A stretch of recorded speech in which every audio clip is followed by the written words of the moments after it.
Hi everybody and welcome to today's webinar. Just seeing the participants number climb. Gary,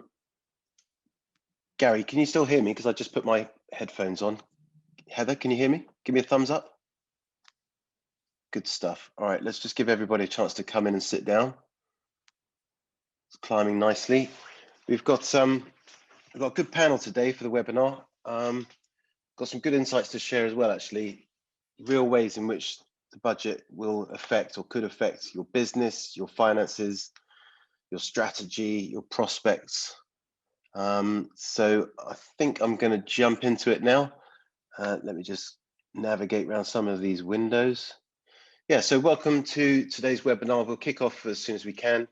Your camera and your microphone will remain switched off, and today's webinar is being recorded. I hope it should be, it looks like it, and it will be available to rewatch on the Qandor free training page on the Qandor website. So I'm joined today by a selection of members from Qandor, all experts in their field. Heather Cunningham is joining me. Heather started off her career working for the Big Four. She spent several years with Jardine Matheson in Hong Kong, working around Asia. In the last 20 years, she's worked with Harold Sharp, particularly with some great property clients. She's the MD and part owner of the business. It's a 50-strong practice, and within which they've got a dedicated property team. All their core services are fully outsourced, the accounting, the reporting, and the tax compliance. And they do a lot of tax advisory. So we're lucky to have Heather with us today, who's going to help us digest and take a closer look at the budget from yesterday.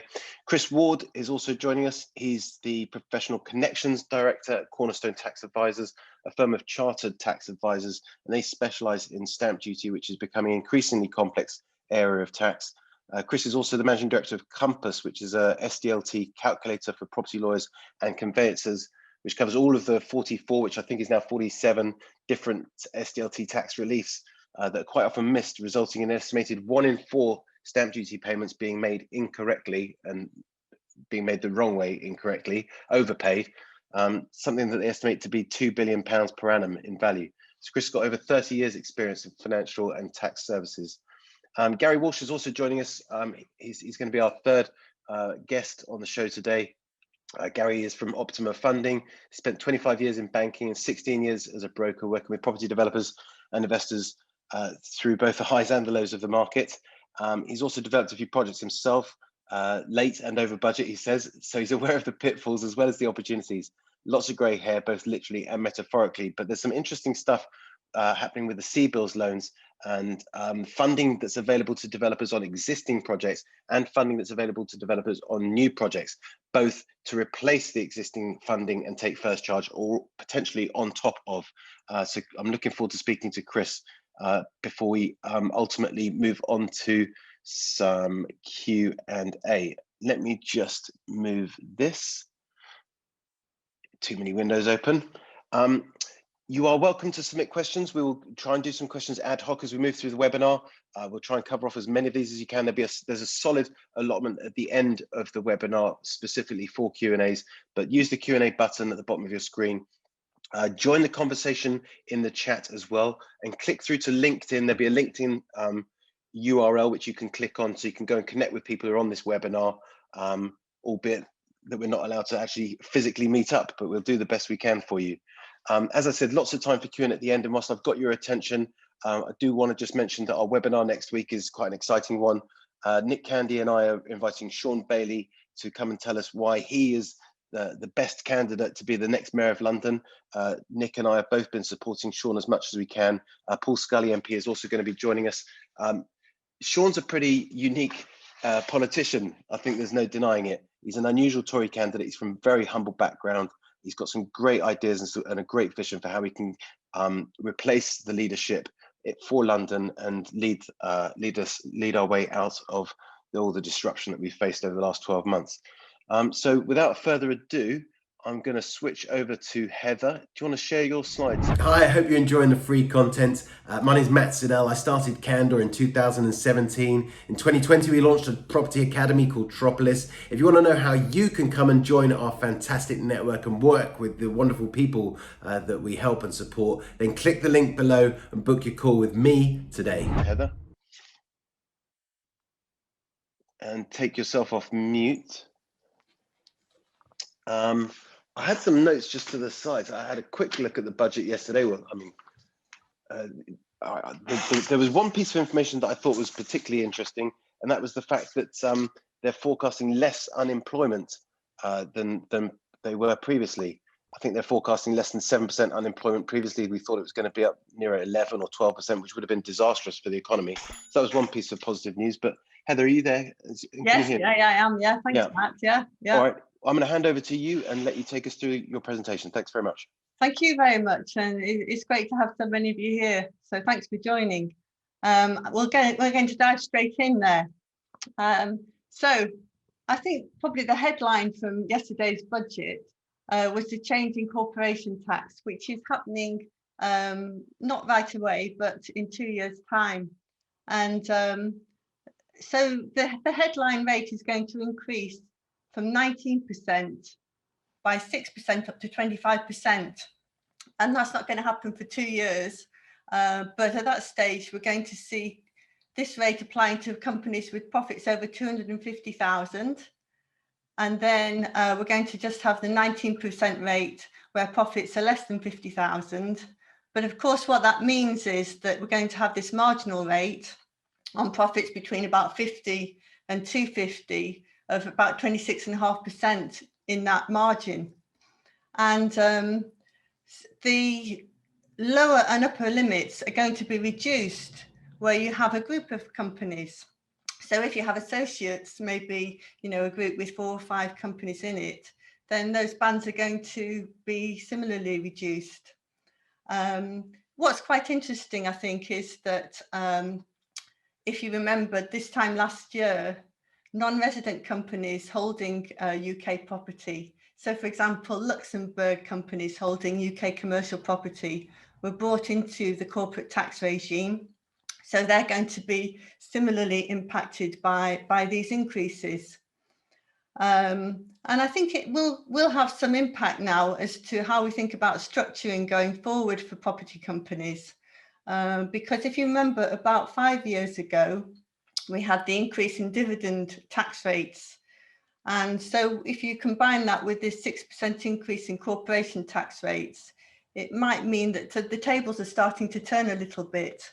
And that when we look at business structures going forward, we may think in certain circumstances that maybe a mixed or partnership structure may offer advantages over a pure limited company. So I think that the 2 years will give us time to think about this and maybe maneuver into new structures for new deals. So I thought this was a particularly smart move by the Chancellor, if I'm honest with you, Heather. He's left the smaller business owners alone because it's not really going to move the dial very much, and he's just concentrated on the companies with the bigger profits. Obviously, it's bad news for them, but he's picked his target quite cleverly there, don't you think?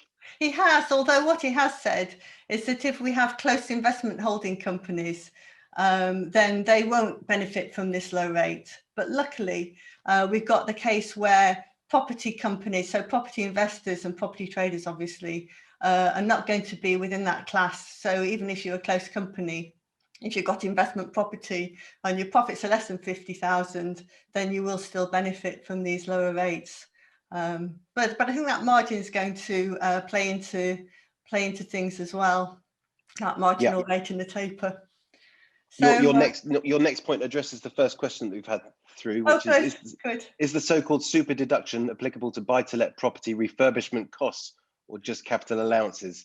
But no, it's a new kind of capital allowance. So really we're talking about what we're looking at here is commercial property investors and capital expenditure such as lifts, aircon, electricity systems, things like that. So the super deduction will sit alongside the existing capital allowance regime. And what we're going to have is the ability to claim this 130% allowance, like a first year allowance, really, like an annual investment allowance, but at 130% rate on what would have otherwise gone into your main rate pool, and a 50% allowance on what might otherwise have gone into your special rate pool.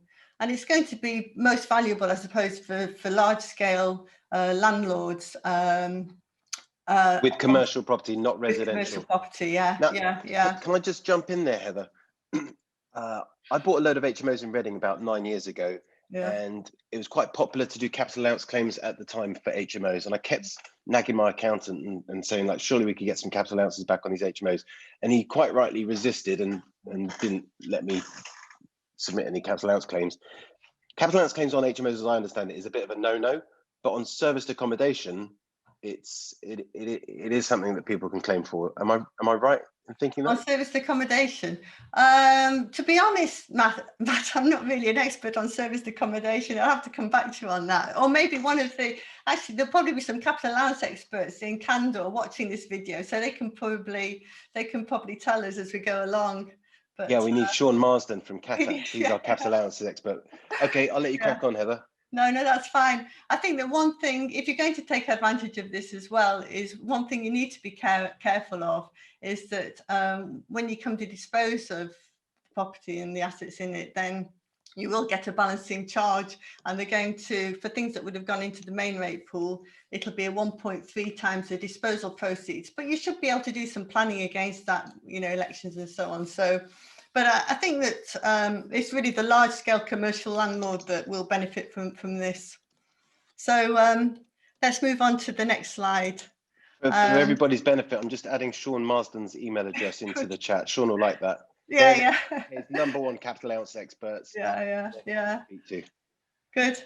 Okay, so income tax.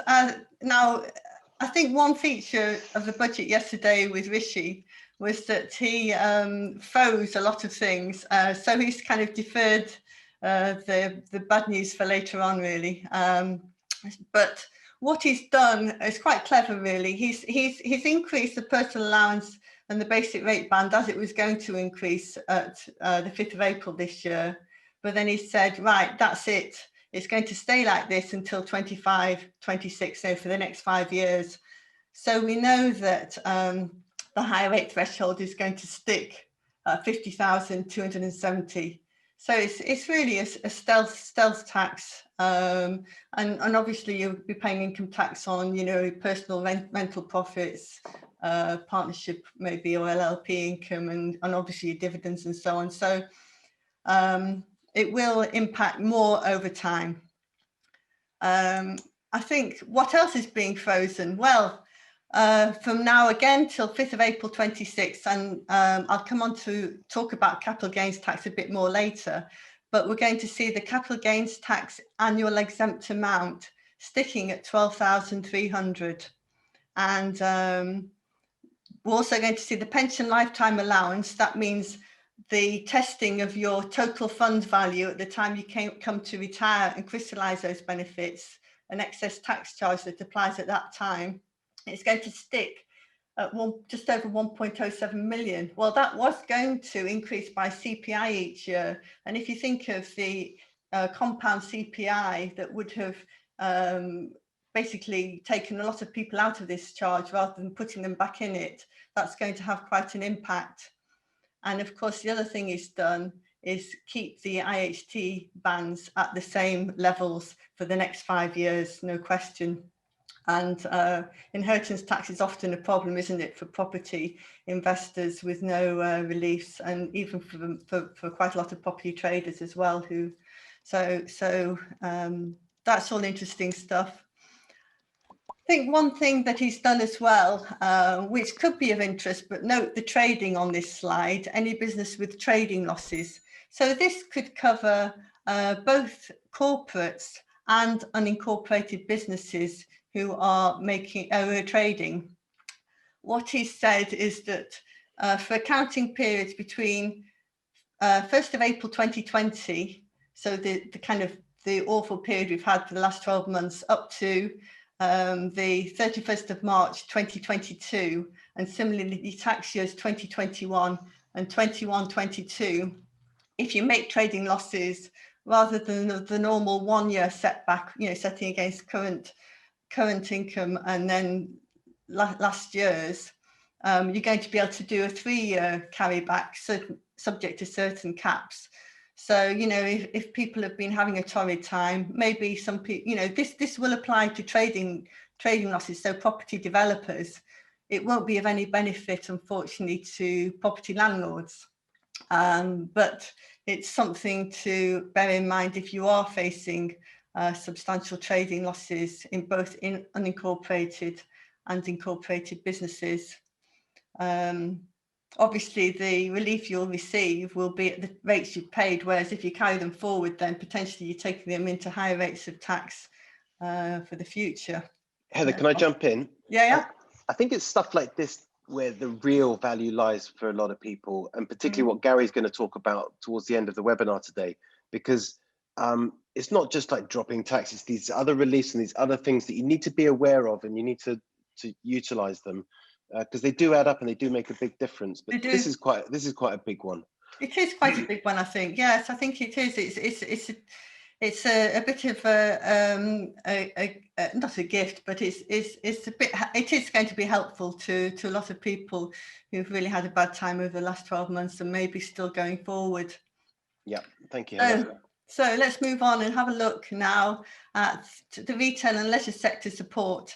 And the reason I've really put this into our webinar today is for two reasons, really. First of all, it could have an indirect impact if you're a landlord for these types of businesses, but also it could have a direct impact if you are, you know, if you've got a portfolio of holiday lets with the VAT rates we'll come on to, or if you've got glamping or self-catering, whatever.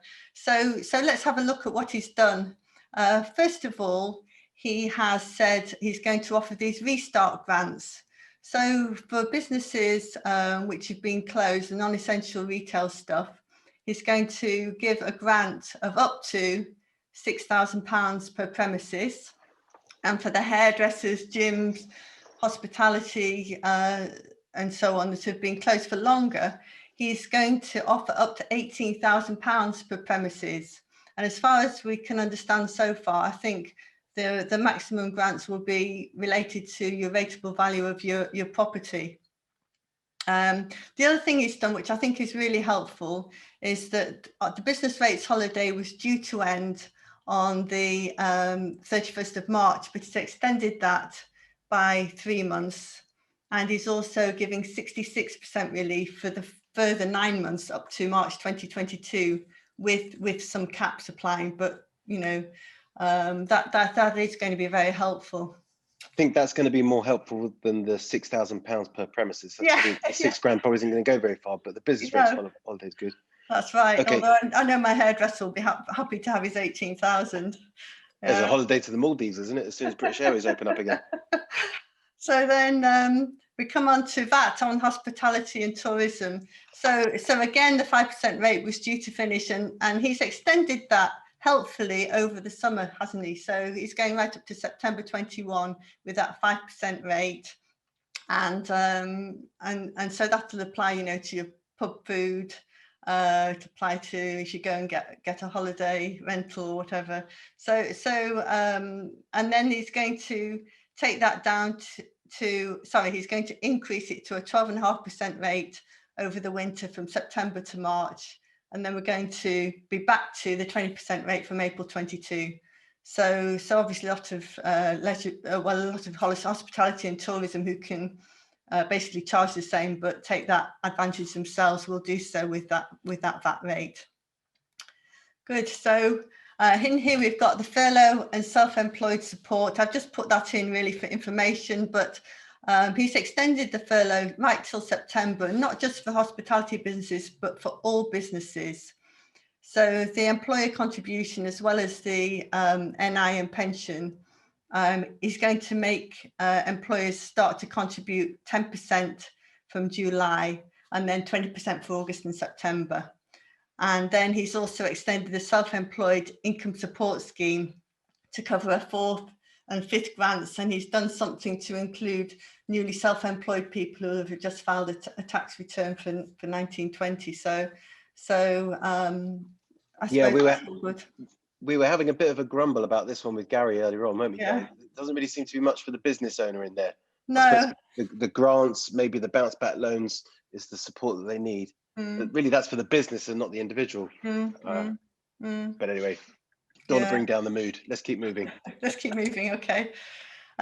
So you might have guessed from my accent that I'm from up north, and so this is part of Rishi's levelling up agenda. And I just pulled out a few things really that he's doing.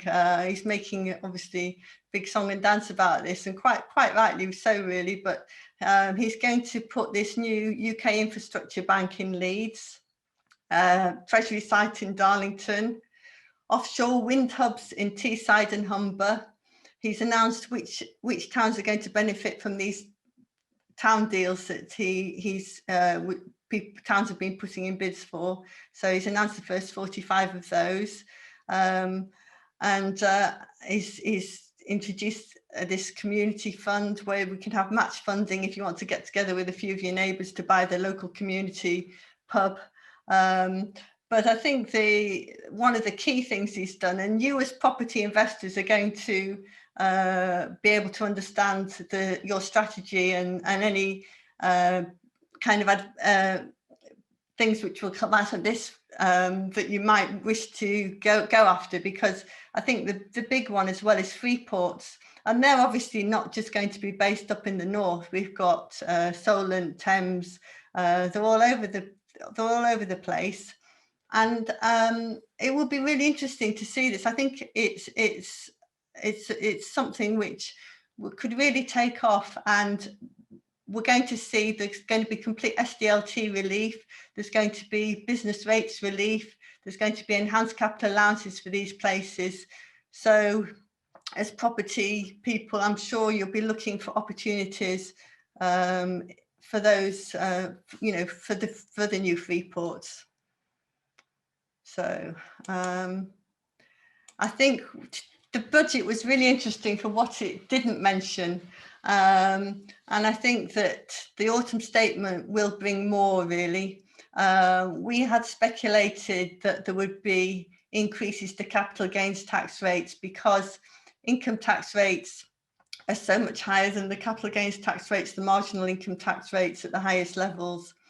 And I probably, like many accountancy firms, what we've been doing in the days leading up to the budget was quite a lot of transaction work, liquidations and so on, to try and make sure that we got things done before the 3rd of March. And it has given us really this window.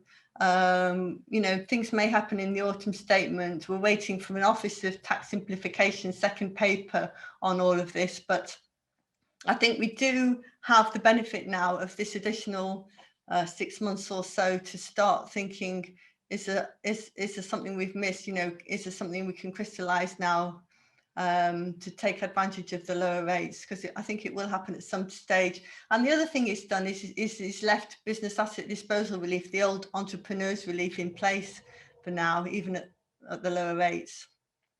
The other thing it's done is within your annual allowance, you're still going to get personal tax relief at your marginal rate for any pension contributions. So, again, I think at some stage that will be attacked. And there's been no mention of wealth tax. So whether that's gone off the agenda, I really don't know. I don't think he's the biggest fan of it, but anyway. Yeah, I think you've summed that up nicely with that slide there, Heather. The corporation tax on the smaller businesses, he hasn't interfered with that. Pensions, he hasn't interfered with that. Capital gains tax, he hasn't interfered with that. And we were worried that they were all going to be, jacked up. This felt like the most leaked budget that we've ever had, but obviously it's quite an important one. Yeah, I think you're right. I think, to be honest, I could have written these slides on Tuesday. I didn't really have to wait till last night to do them all. Yeah, I mean, it was a complete leak, wasn't it, of everything? We knew everything in advance. I think that in terms of the verdict, we've had this freezing of bans and allowances. We've got these corporation tax increases, but we know that they're only going to happen in 2 years' time. And we know as well that for some really small businesses, they're not going to have too much of an impact. I think really it's the start of things to come. And we're going to wait to see what interest rates and inflation do to see really where we're going with all of this. Yeah. Okay, that's a great summary. There's a couple of questions that have popped up, Heather. Okay. Colin Warburg is asking, would HMO get a grant as hospitality-tourism? I guess it depends how the HMO is being used. If it's being used as a short let, then potentially. What are your thoughts? It's got to be on a short let basis, right? I don't know. Well, I'm not sure. I mean, I think what I'll do is I'll take his details and I'll have a word with him and see if I can suss it out for him. I'm not sure the answer to that one. But you know, if you're a VAT registered business, like a self-catering, glamping, that kind of thing, holiday lets, and you're above the VAT threshold and you're obviously charging VAT, then that will make a big difference. HMOs, I'm not really too sure how it would work. Well, that ties in perfectly with the next question that came up from Simon Meikle. Do suppliers to hospitality still charge VAT at the full rate, with the hospitality business claiming back at that rate whilst only adding 5% to the sales? How does that work? Are they buying? No, you just raise a VAT invoice with your 5% rate on. But obviously from the person that you're selling to's point of view, and if I go to the pub and have a meal, then I'm still going to pay 20 quid for my steak and chips or whatever. But the business supplying the steak and chips to the restaurant, are they at 5% VAT or are they at 20% VAT? Very specific question. The person supplying what exactly? Sorry. How far up the supply chain does the 5% VAT rate go? Oh, it's just from the person making the final supply. Yeah, just to the customer. Yeah. Okay. Yeah. And Tom Anderson asked a quick question. Does the super deduction apply to those constructing new build residential property? It's residential property, but it is a commercial activity, so a bit confusing. No, I don't think it would. No, I don't think it would. No. All right, I'm going to keep moving so we can get through all the content today. Heather, stick around because I'm sure there's going to be some more questions at the end. I'm going to move on to Chris Ward now. Chris and Cornerstone Tax deal with a lot of stamp duty issues. Stamp duty becoming an increasingly complex part of the tax regime. Over to you, Chris. Thanks, Matt. Just get on the slideshow here. That's the one. Perfect. Okay, afternoon, everybody, and thanks, Matt, for the opportunity to run through this budget update. Most of you know by now that the stamp duty holiday has been extended to the 30th of June. So far, it's cost the country £3.5 billion. And with the news of it getting extended to June and then half of it going to September, that's another £1.5 billion. So good news for all those people that were trying to complete by the 31st of March. They now have a bit more time, and good news for those conveyancing lawyers who were working about 20 hours a day trying to do it. So we'll have a look at the rates in a second. The big one that most people don't know about is what a 2% non-resi surcharge from the 1st of April, which I'm going to cover off in a second. So this is the rate table, and this is what it looks like. Just working from the top, 0% up to 125 to 250 to 500, and then it kicks in at 5% from the 30th of June, and so on, and gets back to normal thereafter. So anybody buying above 1.5 million is going to pay the 12. If you've got a second home anywhere in the world, it's another 3 plus another 2 from the 1st of April for the non-resis. Stamp duty, our SDLT, was introduced back in 2003, taken over from the original stamp duty. The commercial rate and the resi rate back then was the same. It was 4%. The commercial rates only moved to 5%, but the residential rate, as you can see, has moved up substantially. Lots of different reliefs that most people don't know about. In fact, 44 as at today. We think from the 1st of April there's going to be 47, some of which I'll touch on in a second. So, as I say, this is the one that most people don't realise. So 2% non-resident surcharge applies to residential property only, not anything that's mixed use, classed as mixed use or commercial. Non-resident persons include individuals, partnership, trusts and companies, and not just overseas companies, but UK companies. So it's basically a catch-all. Anybody that is not present in the UK for 183 days out of 365 on the day before completion will have to pay this surcharge. Married couples, if one of them passes the test, then they don't have to pay it. And one of the reliefs that is a bit quirky is that anybody working for the Crown is 100% relieved. Very odd. That's However, not fair. I know it's not fair to get a job with the Crown Estates, Matt. Anyway, the 2% can be recovered if people pass the test within 2 years from completion. But that only applies if you're buying for yourself, not if you're buying a property for anybody else. It's going to be a complex situation, this one. I'll carry on. So the 183 test applies to partnerships. Even if one partner in a partnership buying property is non-res, then the extra 2% applies. The same with trusts, trustees of discretionary trusts and unit trusts, life interest trusts and bear trusts, and also companies. As I mentioned earlier, even UK companies are caught. If one shareholder is classed as non-res, then the extra 2% surcharge applies. Now, particularly in London, there's a lot of property purchased that will get caught with this.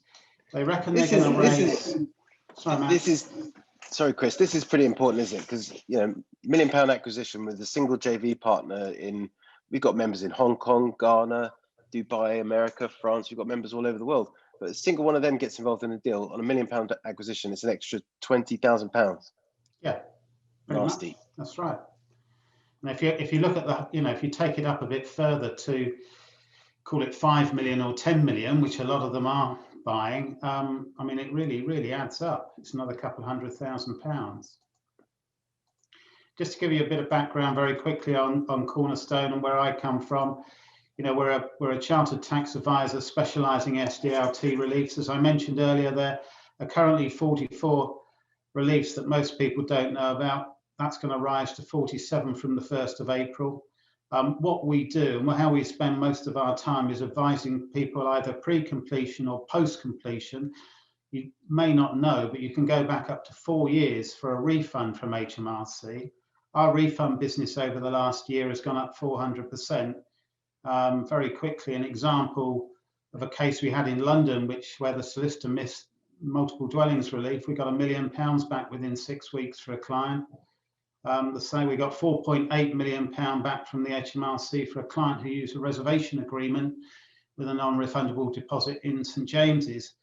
A lot of lawyers don't specialise in SDLT and are starting to use us for the specific advice. And we're back with our PI. So I'm sure this will get around, but there's some contact details. If anybody wants to pick up on any discussions, then please give me a shout.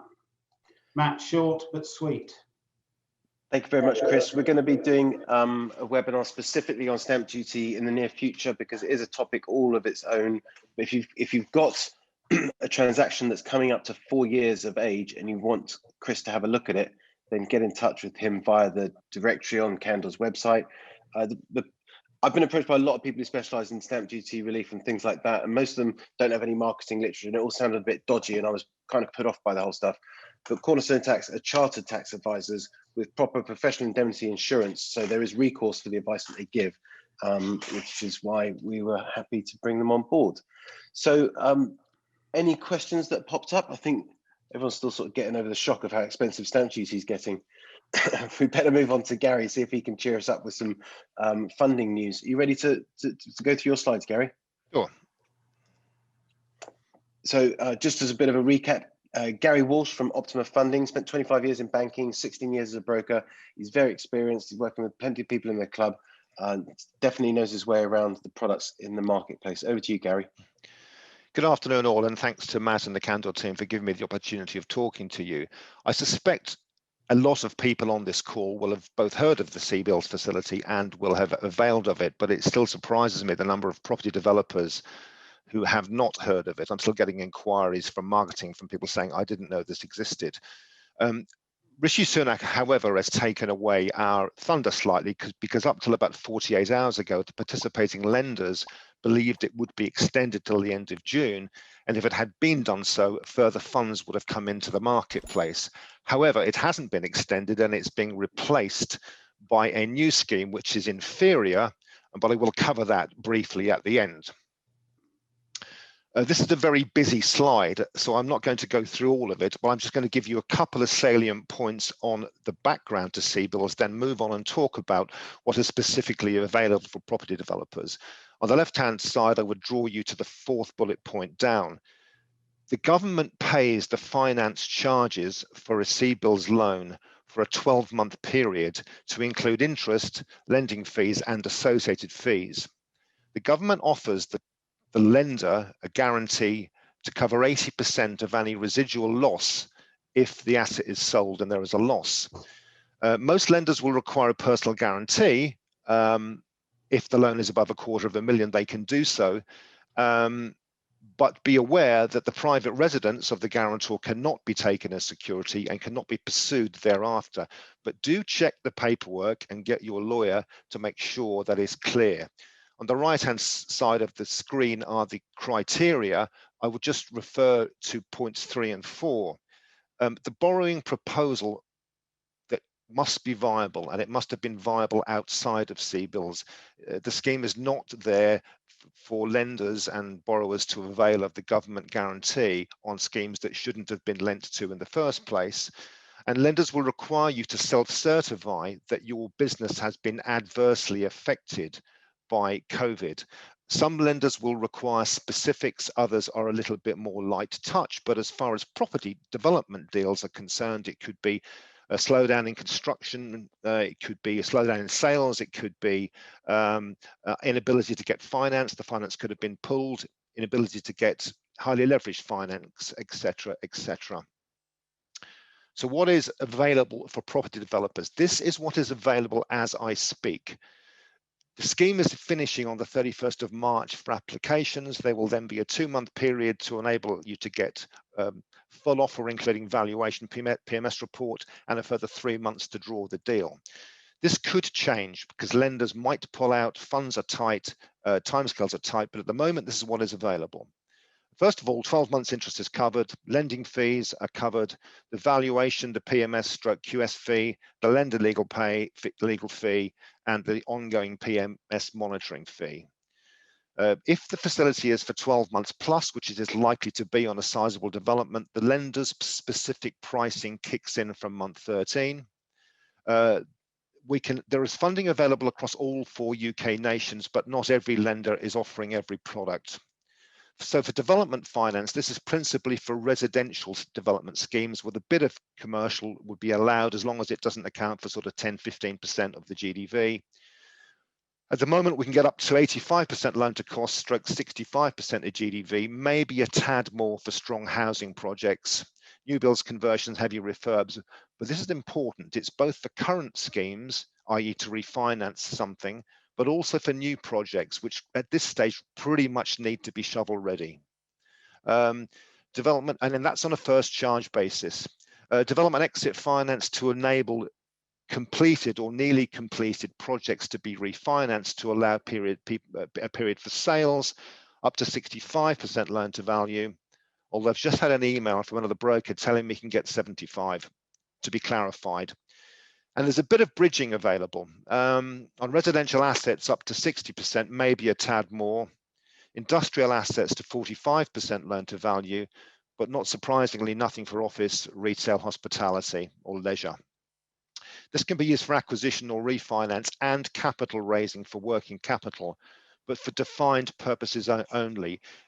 The government is clear that you should not be able to take equity out of a project at their expense and take a dividend, pay down some debt, put it on a horse, buy a Bentley. You can't do that. But if it's specifically for working capital purposes and it's defined, you can get some equity release there. As I say, there's a small window of opportunity, about 3 weeks, to get an application in front of lenders. A couple of case studies just to show the benefits of it. The first one is a development finance case study. The client was an aspirational young developer on his third project. He'd bought a property on a buy-to-let and then put a planning application in to convert to 6 houses in London NW6. It was held up because of COVID. Planning was late. He eventually got planning through, and we were able to source a development facility for him at 60% of GDV. The pricing at month 13 kicks in at about 9% per annum, but the estimated savings over a 12-month period are a tad over £200,000, which is considerably worth having. Sorry, Gary, can I jump in? Of course. Can you remember what the rate was before month 13? There isn't one. It's covered by the government. So sorry, yeah. So just to be clear, good point, Matt. The government doesn't determine how much lenders lend or at what price. It's their product, the lender's product. So they would be claiming 9% per annum back from the government, effectively. Amazing. So, yeah, well, this lender happens to go to 65% GDV. So at 65% GDV, 9% is slightly expensive, but beggars can't be choosers. That's the reality, or there's a shortage of lenders left in the marketplace. Look, you give me 12 months for 0, I'm happy with 9% for month 13. For 6, exactly. Doesn't sound bad. Exactly. I mean, there is cheaper funding around at 6 or 7%, but it's lower leveraged. That's the point. Yeah. Development exit finance, you all know what that is. So a client came to me, had built 4 3-story townhouses with lifts, high spec, riverbank, southwest, beautiful location, aimed at downsizers and wealthy holiday home people. Had sold 2 just like that. Then coronavirus came along. Who wasn't visiting and leaving their houses? Was that target market? The facility expired with the existing lender who didn't want to extend, and we were able to refinance that at 60% loan to value over an 18-month period. 6.25% kicking in at month 13. Should it not have shifted by then, the estimated savings there were 85,000. So again, worth having. Sorry, Gary, just to jump in. That's a phenomenal bit of support there for property developers, and completely unprecedented. And that's where the property developer can get his or her piece of the £355 billion worth of funding that's been pushed out the door in the last 12 months. Yes, and many have, and many Qandor members have as well. And as I say, we were hoping this would be extended by 3 months, and maybe there would be more opportunities. There isn't, but which leads nicely onto the recovery loan scheme. So the CBILS and bounce back loan schemes, there's 3 schemes, are expiring now on the 31st of March, much to the surprise of a number of lenders. A new scheme comes into place from the 6th of April. Up to £10 million, and it will be across industries, as was CBILS. It's not just property development, it's for overdrafts, invoice finance, to asset finance, term loans. But the government will offer a guarantee, but that's about it. There's going to be no cash freebies on this one, so it's clearly inferior. Now, for those of us that have been around for decades, not many of us, I guess, I saw these government-backed loan guarantee schemes in the 80s when I was a trainee bank manager. So remains to be seen what the uptake on these will be and who participates, and whether any lenders, property lenders, get involved in. So I suspect they will, and I suspect it's worth having a government-backed guarantee. But let's just see what development and invested lenders come out of the woodwork on this. And the eligibility on the right is fairly standard. Must be a viable project, have to have been affected by the pandemic, not in insolvency. And if the borrower has already received support under bounce back or CBILS, that does not preclude them. Watch this space. We don't have any further information at the moment, but when we do, we will put it out through social media, LinkedIn, through Qandor, and we will let people know who's doing what and at what price. Okay, and that is it from me. Great stuff. Thank you, Gary. Hi, I hope you're enjoying the free content. My name is Matt Siddell. I started Qandor in 2017. In 2020, we launched a property academy called Tropolis. If you want to know how you can come and join our fantastic network and work with the wonderful people that we help and support, then click the link below and book your call with me today. There are a couple of questions that came through about 2 and 3 minutes ago, which was probably at the end of the CBILS slide. Am I right in thinking that the CBILS, like if you want to get a CBILS loan now, you're going to have to be PDQ? Yeah, so basically pretty damn quick for those. Yeah, I mean, you need to have all the information. So profile of you as a borrower, profile of the project, appraisals, the rest of it, and we would get it in front of lenders quickly. There are no guarantees at the moment. They're clearly snowed under. I spoke to my lender contacts before this seminar, and not surprisingly, the calls from brokers and applicants has gone up today. But if you've got a scheme out there and it's a few million quid or whatever it might be, and you think you can make a saving on it, if it's shovel ready and ready to go, get in touch. Or if it's an existing scheme where you're running across problems with your existing lender, then let's have a conversation and we'll do what we can. Remal has asked, so basically, if I have an office to resi scheme that we just got onto a bridge, should I be looking at this to pivot onto for development finance? Absolutely. Like so he's secured a site on bridging finance and he needs development finance. If it's all good to go, Remal, by the sounds of it, get in touch with Gary. Yeah, I mean, you'd have to know the timing of getting the planning through. But if it's PDR, it's kind of a given, isn't it? If you came to him with a scheme that you'd put an application in for planning, it's not going to happen. But PDR, I don't know. I'd have to check. They might take a view on that as it's probably a given that you get PDR on it. I think the long and short of it is the sooner the better, right? Yeah. Tom Anderson's jumped in with a question about CBILS. Do you have to sell the property at the end of the development, or can you just keep the property and refinance? Yes, you can keep it and refinance.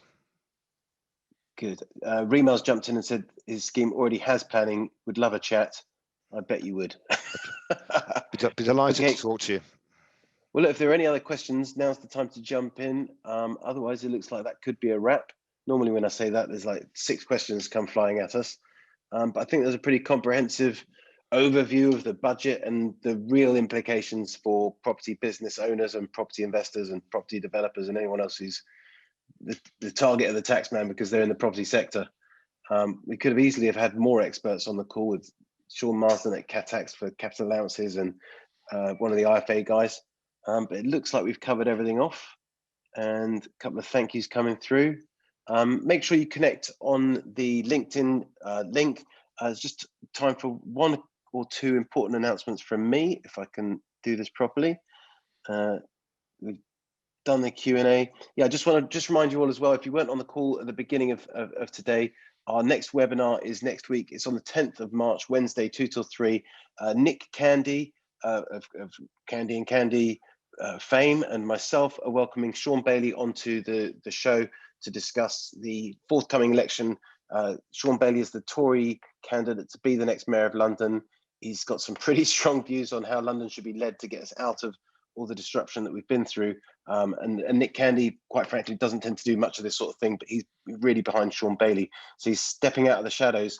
And I think this is going to be their first very public kind of webinar or seminar, if you like. So we're lucky to have them joining us, and I'm quite excited about that. If you're interested in membership for either Qandor, our property club, or Tropolis, our property academy, and if you would like to know more, then feel free to get in touch. Book a call at the end of this webinar. The calls are with me. I'll happily chat to anyone who's interested in membership, and we can take it from there. But unless I can find any of questions, I think we've covered everything. Polly's asked, who could I talk to re capital gains tax? Get in touch with Heather. Heather is the person to ask about all things capital gains tax to make sure that you are well and truly out of harm's way come the next budget, because that probably is going to be the next hammer that falls. And Heather would be glad to speak to you. Really great session. Many thanks. Great session. Thanks. It looks like that's a wrap. All right. Thank you to our speakers. Great presentation, and thank you to all our guests that joined us today. There was a steady 120 odd people on the call today, which is quite intimidating, but not as intimidating as homeschooling. So on that note, I've got to get next door. Take care. Thanks very much. So if you enjoyed this video, why not check out some of our other videos? I recently interviewed lots of fantastic people. There's loads of good content in there. Thanks for watching. I hope you enjoyed it. I'll see you in the next video.